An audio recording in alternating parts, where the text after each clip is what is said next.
อันนี้ก็จะเริ่มต้นอีกแล้วจะเริ่มต้นยิบเซฟสิ้นอีกแล้วเพราะว่าได้เพิ่นขาดเด้เนาะเพิ่นจะโตได้เพิ่นว่าไปตามมันอีกแล้ว ไปตามมันพี่น้อง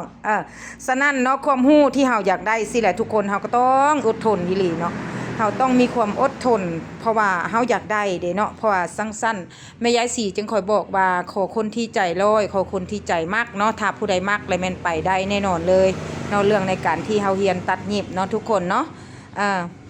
ฉะนั้นทุกคนในการเฮียนนี่แม่นเฮาจะเฮียนแบบจับมือทำเลยเด้อทุกคนเด้อจะยืนเฝ้าเนาะแล้วก็สอนให้นักเรียนเป็นเป็นระยะประมาณ50แล้วเฮาก็จะวางนักเรียนลงเนาะวางลงเพื่อว่าจะได้ติดตามนักเรียนเก่งบ่เนาะทุกคนเนาะถ้าเฮา